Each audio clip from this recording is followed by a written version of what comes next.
The afternoon sun warmed the quiet park as little Liam clutched his ice cream cone.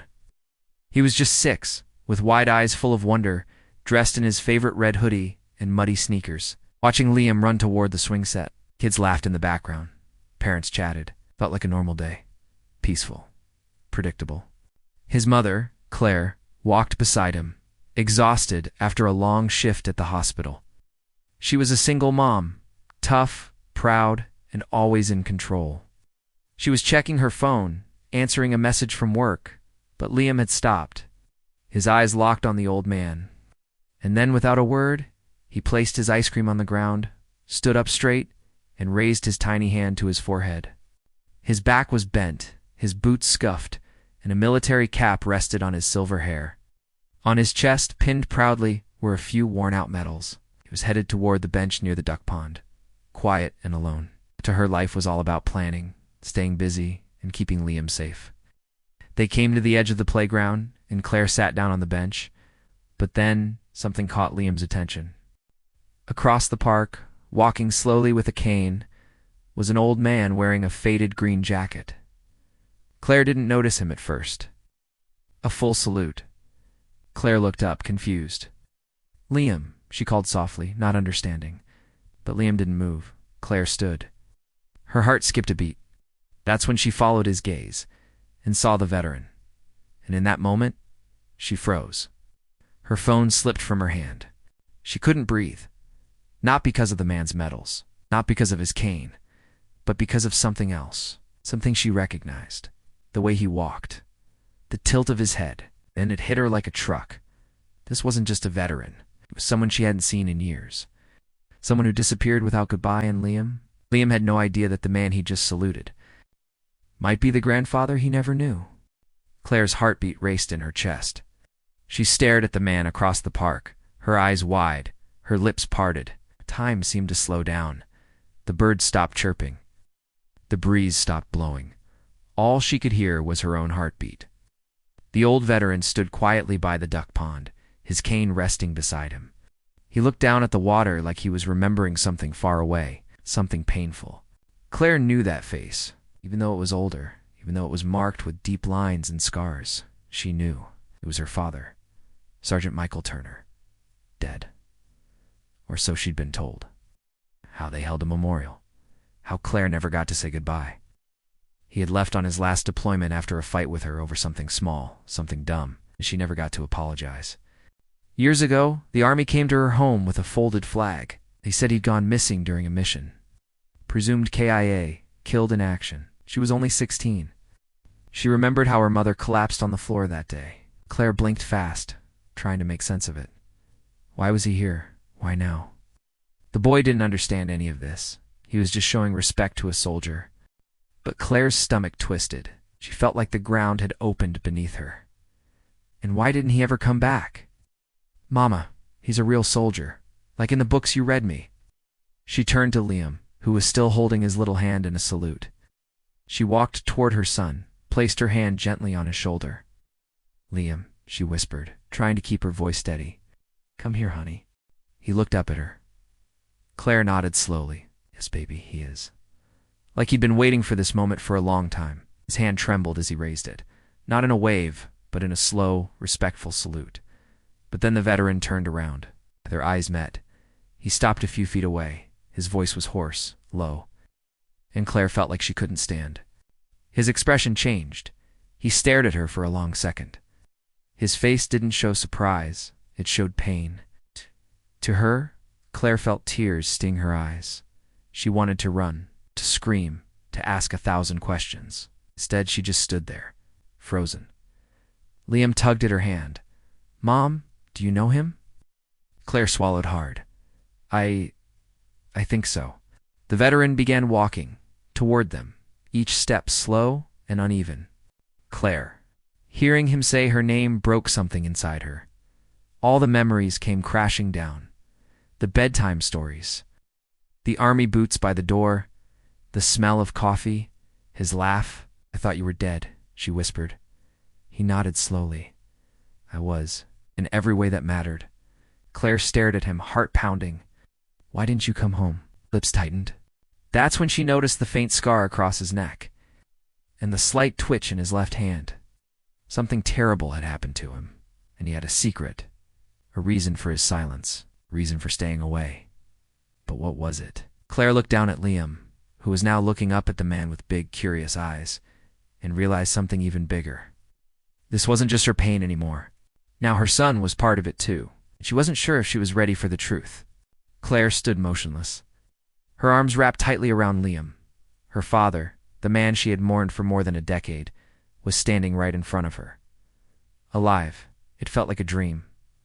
No, more like a storm. Quiet storm building in her chest, filled with grief, anger, confusion, and questions. Michael looked down at Liam. His face softened.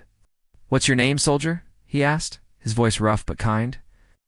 Liam straightened proudly. Liam Turner." Michael's lips trembled. The last name his name. "Don't," she said, barely louder than a whisper. Claire stepped forward, gently placing herself between Liam and the man who used to carry her on his shoulders. Michael met her eyes again. "I didn't come to cause trouble. Why are you here, after all these years?" After we buried an empty casket, Claire folded her arms, keeping her emotions locked behind a wall. He sighed, "Because I finally found the courage to come back." The words hung in the air like smoke. Liam looked between the two adults, confused. "Mama, who is he?" Claire knelt, holding Liam's hands. Her voice cracked as she spoke. "He's someone I used to know." Michael flinched. "Not your grandfather, not my dad, just someone she used to know." Protect her son from the confusion, the questions, the pain. Claire stood again. She had a choice. She could turn around and walk away, keep the past buried, but she could also stay. Ask why he left. Ask how he survived. Ask why he never came home. And maybe, just maybe, give Liam something she never had growing up. The full story. Claire looked around. Families were playing nearby. No one else noticed what was unfolding. It was like the park had faded, leaving only the three of them standing in this fragile moment. "I don't understand," she said. "The army said you were gone, missing in action." Michael nodded. They weren't wrong. "'Cause when I finally did get released, I didn't know who I was anymore. I was broken. I didn't want you to see me like that. By the time I found the courage, I thought maybe it was too late. You'd moved on. I was captured, taken behind enemy lines. They kept me for nearly a year. I wasn't the same when I got out." For years, she'd hated herself for their last argument. For the things she said before he left. What happened? He looked down, his eyes clouding over with a pain she couldn't quite read. Claire stared at him, her mind reeling. "But why didn't you come home?" He hesitated, eyes filling with shame. "There's a coffee shop across the street," she said. "You're coming with us." She was silent for a long time. Her chest tightened. And all this time, he was alive. In pain, alone. Liam tugged her sleeve again. "Mama, he's crying." Michael wiped his cheek quickly. Claire looked at her son, then back at her father. And finally she made her choice. "Come on, Mr. Soldier," he said, grabbing Michael's hand. "You walk slow, but that's okay." She exhaled and nodded slowly. Michael blinked in disbelief. Claire added firmly, "We're not done talking. Not even close." She didn't know if she could forgive him, but she knew she couldn't keep running. Liam didn't understand all the pieces, but he smiled, proud to be leading the way. And just like that, something broke through the storm. Something small, but real hope. The small coffee shop smelled of cinnamon and warm pastries, but for Claire, everything tasted like ashes. She sat across from the man she used to call Dad, a stranger now, but once her hero. Claire could tell. It wasn't the caffeine that made him tremble. It was guilt, maybe shame, or maybe both. Liam sat between them, happily munching on a cookie, blissfully unaware of the years of silence stretched across the table. Michael stirred his coffee with a shaking hand. "After I was captured, everything changed. They broke us, not just our bodies, but our minds. Days felt like weeks. Weeks felt like years. I didn't even know what city I was in for months. We didn't even have names anymore, just numbers." He opened his mouth, but Claire raised her hand. "Don't start with excuses," she said, her voice low but sharp. "Start with the truth." Michael nodded slowly, eyes fixed on his cup. Claire stared at him, her jaw tight. "You could have written, called, found some way." You don't get to decide that for me. I was 16. My whole world shattered. You didn't even give me a choice. I tried, he said quickly at first, but the doctors said I wasn't ready. My memory was foggy. My speech was broken. And after that, once, and then I'd go. Michael looked up, pain in his eyes. After that, I didn't think you'd want me. I made this, he said, placing it on the table. Claire looked away. The ache in her chest was growing sharper. But every time I picked up the phone, I froze. What if you hated me? What if I ruined your new life? Liam looked up, confused. Mama, is he in trouble? Claire forced a smile for her son, brushing his hair. I just want to tell you everything. No lies. No missing pieces. No baby. Grown-ups just have old stories. Her heart was in a war of its own, between anger and something scarier. Hope. Michael leaned forward slightly. Claire. Yeah. I saw your name in a news article. You became a nurse. Wanted to reach out. Again, I'll start with the mission that changed everything, and the friend I left behind. She cried herself to sleep every night, and I had to be the adult. Had to bury her. Alone. Who? Someone who saved my life. And I've been carrying that debt ever since. What do you mean? She shook her head, bitter. You already did. When you disappeared, Mom was never the same. Michael flinched like she'd slapped him. Claire stood up, pacing. Her voice cracked. Now you show up out of nowhere and expect to just sit down for coffee. I don't expect anything, he said, softly. I just wanted to see you. Liam looked between them, sensing the tension. He reached into his backpack and pulled out a small, folded drawing. It was a picture of a stick-figure boy saluting a tall man in a green jacket. Michael smiled faintly. That's me? Liam nodded proudly. You look like a hero. Claire sat back down slowly, wiping a tear. He used to be, she whispered. Michael's eyes glistened. I'm not asking you to forgive me. Claire didn't answer right away. The room felt heavy. She finally said, You better not leave anything out. Michael nodded. Claire blinked. Michael's expression darkened. The night I was captured, someone else stayed behind. Claire leaned forward, her anger cooling into confusion. Michael hesitated. A man named Sergeant David Cole. Claire's blood ran cold. That name. She had heard that name before. Not from any story her father told, but from the records she read after his disappearance. And from the box her mother kept hidden under the floorboards. Something didn't add up. Something wasn't right. And suddenly, Claire wasn't sure if the worst part of her father's story was the part he had already told, or the part he was still hiding. Claire's hands tightened around her coffee cup as the name echoed in her mind. Sergeant David Cole. She hadn't heard that name in years, not out loud, but she had read it. Late one night, months after her mother died, when she was cleaning out the attic, beneath the floorboards in an old box marked private, she found it. Her father's old army files, photos, medals, letters, and one sealed envelope that shook her to her core. Inside was a photo of her father standing next to a tall man, both in uniform, both smiling. On the back, in faded pen, were the words, Final Op. If I don't come back, tell Claire the truth. Me and Cole. But no one ever told her the truth, because no one ever came back. Till now. We had to make a choice. Stay and die, or split up and hope one of us made it. Claire stared at her father. He said he stayed behind. What do you mean? Looked up, guilt clouding his eyes. We were ordered to pull back. Extraction zone was blown. The enemy was closing in fast. Volunteered to draw them off. He told me to take the data and run. That's why they kept me alive so long. He bought me time, with his life. But when I was rescued, everything was chaos. They told me Cole was MIA, same as me. I gave them my statement. But after the debriefing, they said it wasn't necessary to share the details. Michael looked away. Cole, ... Claire's voice grew cold. You ran. You weren't going to tell me that part, were you? Michael nodded. I ran. I was hit minutes later, captured. They thought I was Cole. Didn't matter? That man died to save you? And you let everyone, including your own daughter, believe you were dead for years. Claire sat back, trying to process the story. And you never told anyone? Every day, Claire. I live with it every single morning I wake up. But if I told you everything right away, you'd shut the door in my face." "I tried," Michael said. Claire shook her head. "So you let his family think you just disappeared?" "I didn't even know if he had family." She opened her purse and pulled out the photo, the same one she'd carried since that day in the attic. Michael's face froze when he saw it. "Who wrote this? If I don't come back, tell Claire the truth." "Why would he say that? Why me?" "You kept this?" he asked. Claire didn't answer.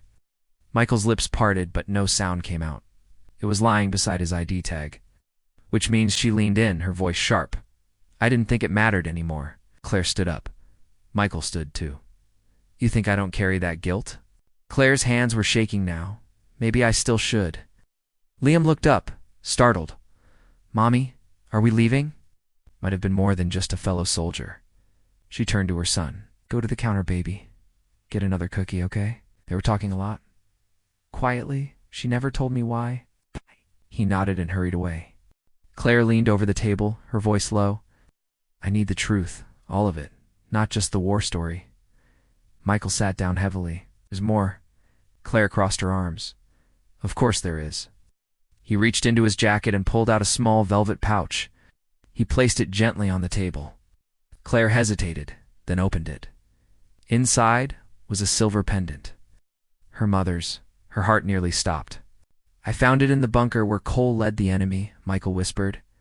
Claire's voice was barely a whisper. "He was there. It's with Mom's pendant." Michael nodded slowly. "I think she gave it to him before I left for that mission." Claire stared at the pendant, and suddenly the pieces began to fit, but not in the way she expected. Her father wasn't the only one hiding something. Her mother had secrets too, and Sergeant David Cole. He may have been the reason her father stayed away, or worse, the reason he was sent on that final mission in the first place. Claire couldn't stop staring at the pendant. It was unmistakable. A tiny silver heart with an emerald in the center, a gift she'd given her mother for her birthday when she was 10. Her mother wore it every day, even after Claire's father was declared dead. It ended up in a bunker halfway around the world, beside a man her father claimed died saving him. How did Mom's pendant get into the hands of your friend on a classified mission? It was more than jewelry. It was a symbol of what little family they had left. And yet, Claire looked up slowly, her voice hoarse. Michael's shoulders sank. "I don't know." But Claire's gut said otherwise. She looked at her father, or the man she was still trying to decide was her father, and she saw something deeper behind his eyes. She and Sergeant Cole, were they? Not just guilt, but I had my doubts. They spent time together when I was overseas. I noticed things, long talks when they thought I wasn't watching. A letter I found and never opened. Betrayal. She gave it to him, Claire said quietly, didn't she? He said, "Whatever happens, tell Claire she deserves the truth. Not you, not her mother, just you." Michael didn't speak. "Before you left, before that final mission." "I don't know for sure," Michael interrupted quickly, but his voice shook, which may not have been grief for her husband, but for someone else. Claire backed away from the table, her legs trembling. "You suspected Mom was involved with your best friend?" "I never wanted to believe it. Not until the mission. Cole pulled me aside before we split up. No, if it was written for me, I'll do it." Claire's head spun. "That letter? Do you still have it?"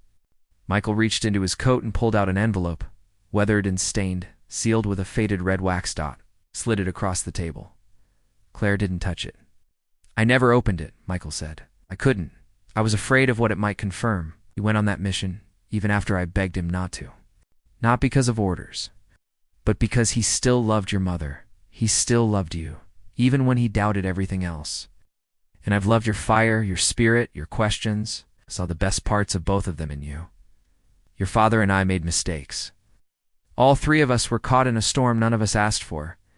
Claire sat down slowly, the weight of it all pressing down like a tidal wave. Her father's death, his silence, her mother's grief. And now this letter. "Do you want me to read it?" Michael asked gently. Claire shook her head. Wait, a man who died in silence, but whose words somehow reached across the grave. Her fingers trembled as she broke the seal. Inside was a short letter written in a rushed but steady hand. "Claire, You're strong, stronger than both your parents. I've watched you grow from a distance. But know this. Your father saved lives. If you're reading this, it means I didn't make it. And that's okay. I just wanted you to know. Live free of our secrets. Make your own truth. David Cole Claire's hands dropped into her lap, the letter falling softly onto the table. She didn't know whether to cry or scream. Her whole childhood had been a lie built on top of another lie. A mother who kept secrets, a father who never came home. Michael reached across the table and gently touched her hand. Sorry. Claire pulled away. You should be. You both should be. At that moment, Liam returned with another cookie in his hand. Mommy, why are you sad again? Claire forced a shaky smile. I'm okay, sweetheart. But she wasn't. Because now, she had to decide. Was her father still the man who raised her? Or was he just a soldier who lost everything and let her believe he was dead? And Sergeant Cole, was he the man who truly knew her? Or was he part of something deeper? Something no one was willing to say out loud? The drive home was silent. Claire kept one hand on the wheel, the other gripping the envelope. In the back seat, Liam quietly played with his toy car, unaware that the man beside him, the quiet veteran with tired eyes, had just turned their world upside down. Michael sat beside his grandson, staring out the window, raw, ugly, but finally real. His expression unreadable. The small brick house looked the same as always, cozy, lived in, full of memories. But now, those memories were being rewritten. Every photo on the wall, every bedtime story, every moment of silence that had once felt peaceful, now felt bloated. Claire's mind raced. Her heart still hurt, but a different kind of pain had started to rise. The pain of truth. She pulled into her driveway and parked. They stepped inside. Michael hesitated at the door, unsure if he was welcome. Claire looked at him and nodded once. He entered. Claire led them to the living room and pulled down an old box from the top shelf. It was dusty, taped shut, a box she hadn't touched in years. Inside were journals, photos, and one final sealed envelope her mother had left behind before she died. She had never opened it. Not until now. She sat down at the table, hands trembling again. Michael remained standing. Claire opened the envelope. Her mother's handwriting stared back at her, soft and neat, like it had been written in a moment of peace, not pain. My darling Claire, you always had a way of finding the cracks in every story. Not the way I loved your father, but in a way that reminded me I was still alive. When Michael went missing, I leaned on David too much. She handed it to Michael. Maybe it'll help you remember the man who still has a chance to live. And he let me. I never meant for it to become something else, but it did. Then David left too, and I was alone again. He took the flag gently, cradling it like a wounded bird.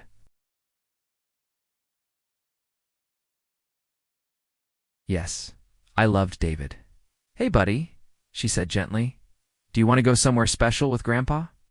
I made mistakes. But never doubt this. You were the only pure thing I ever had. The only thing I never regretted. Somewhere he hasn't been in a very long time. Please don't carry our sins into your life. Forgive what you can. Let go of what you can't.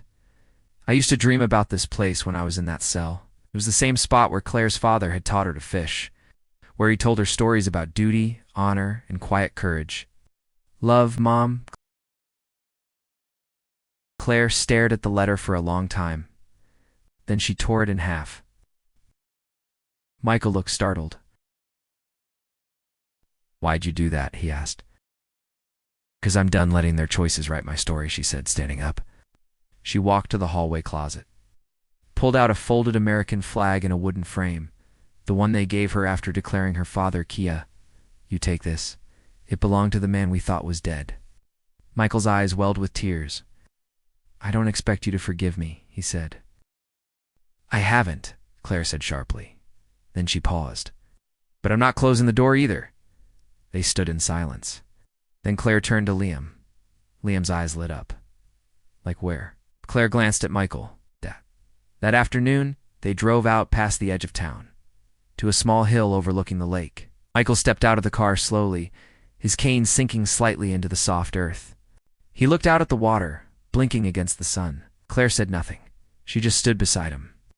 And then Liam, small and proud, stepped forward, stood at attention, and saluted. Michael looked down, then slowly returned the salute, his hand shaking.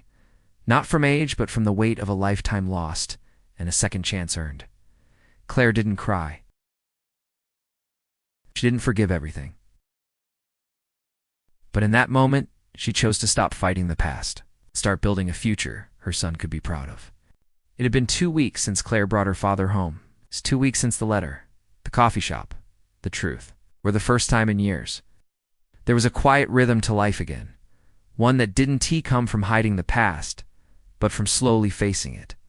Michael had moved into the small guest room. He didn't ask for more.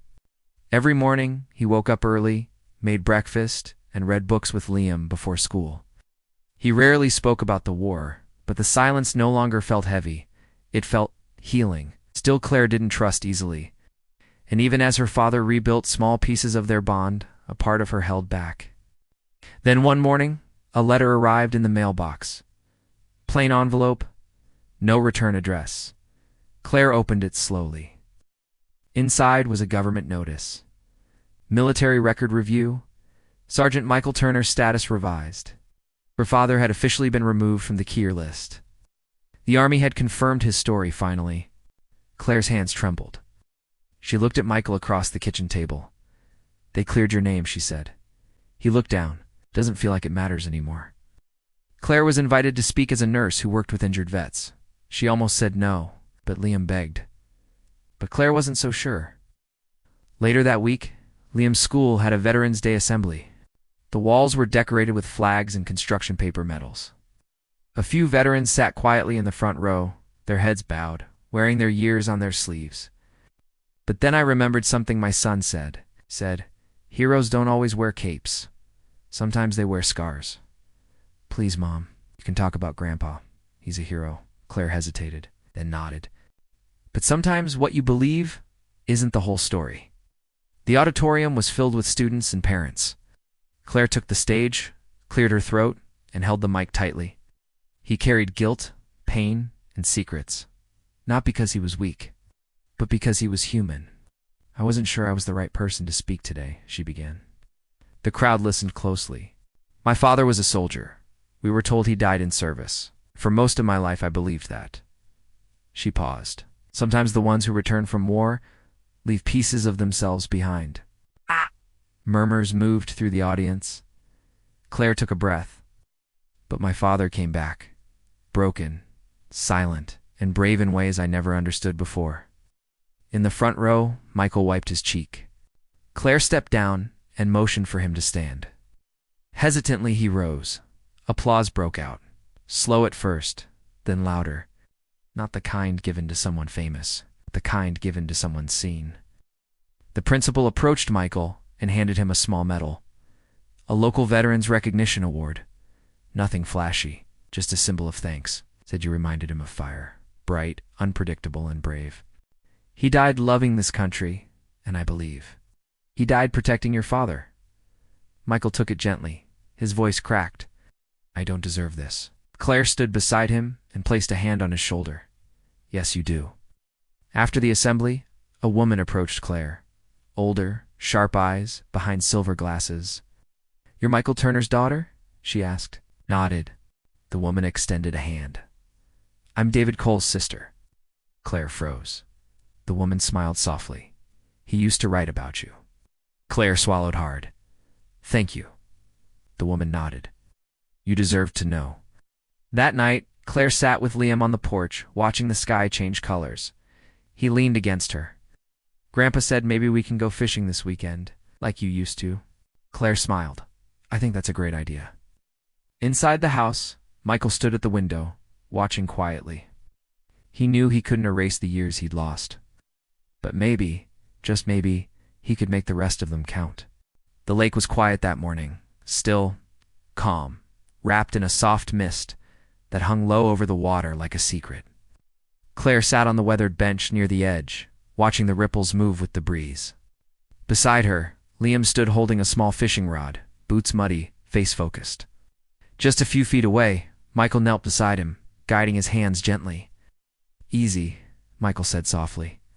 Don't fight the water. Just feel it. Liam nodded, concentrating. He cast the line. It didn't go far, but he smiled like he'd won a trophy. Claire's eyes shimmered, not from the morning light, but from the moment itself. There were no speeches, no medals, no apologies left to give. You'd ask a million questions about fish, the stars, why the sun made water shine. Just 3 generations standing side by side, one healing, one remembering, and one just beginning. Michael sat down beside Claire and stared out across the water. "You used to sit on my lap here," he said. Claire smiled faintly. "I still have questions." He nodded. "Me too." Silence followed. The good kind. The kind that didn't need filling. Claire reached into her coat pocket and pulled out something small. The silver pendant, now cleaned and threaded onto a simple chain. "I was going to bury it," she said quietly, "with Mom's ashes. But I realized maybe it wasn't hers to carry alone." Michael stared at it. Claire placed it in his hand, ran his thumb over the emerald, then looked at his daughter. "Thank you." She looked away, fighting tears. "Don't thank me. Just be here." Michael put the pendant in his shirt pocket. At that moment, Liam shouted, "I think I caught something." Michael bent slightly. Michael stood quickly, helping him reel it in. Together they pulled in a small fish, flipping wildly on the line. Liam beamed. "Can we keep it?" Michael looked at the fish, then at Claire, then back at Liam. "Sometimes," he said gently, "the best thing you can do is let go." He crouched down beside Liam, carefully unhooked the fish, and released it back into the water, swam away in a silver flash. Claire blinked. That one act, that simple act, held more weight than any speech ever could. A man who had once disappeared into war. A daughter who once believed she was abandoned. Photos of him in uniform. Claire in pigtails, her mother's laugh frozen in time, and a boy who knew only that family meant showing up and staying. Later that evening, after dinner, Claire tucked Liam into bed. He yawned and whispered, "Mama." "Grandpa's cool," she smiled. "Yeah, he is." He paused. "Do you think he's staying forever?" Claire kissed his forehead. "Think he's already home." Downstairs, Michael sat alone at the kitchen table, flipping through a worn photo album Claire had dug out from the attic. He closed the book and stared out the window at the stars. There were things he could never undo. But there were also things he could still do right. And maybe, just maybe, that was enough.